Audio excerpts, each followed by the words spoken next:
Bakit mo ba kasi pinili ang daang panorte? Ako si Gio, isang guro sa Isabela. Gabi na akong nakakauwi madalas, pero ayos lang. Tahimik naman sa amin, kahit may mga kwento ng pamahiin. Di ko napansin pero Martes na yon. Wala akong masakyan, kaya naglakad ako. May 200 pa uwi, patimog na maliwanag pero malayo, at panorte na madilim pero diretso. Pinili ko ang panorte.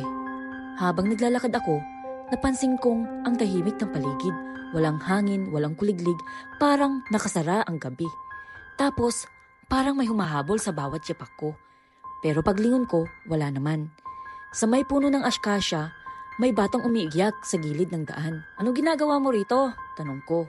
"Hindi ko po alam," sagot niya. "Sabi nila, sumabay daw ako sa'yo pa uwi." "Walang ibang tao," sabi ko. "O tara na, hatid na kita." Tahimik lang siya habang naglalakad kami pa uwi. Pag-uwi ko, sinalubong ako ni Lola sa pintuan. Napaatras siya, napatili. "Gio! Sino yung kasama mo?" Paglingon ko, wala na yung bata. Sabi ni Lola, may nakita siyang nakaitim sa likod ko. Mahabang leeg, lumulutang ang paa. "Bakit ka ba dumaan sa hilaga?" Sabi niya. "Hindi mo ba alam ang babala?" Kinabukasan, naglip ako. Binalikan ko yung puno. Sa ilalim, may tsinelas pambata. Basa ng putik. At sa likod ng puno, may ukit. "Huwag kang mag-isa." Simula nun, di na ako dumaan sa panorte.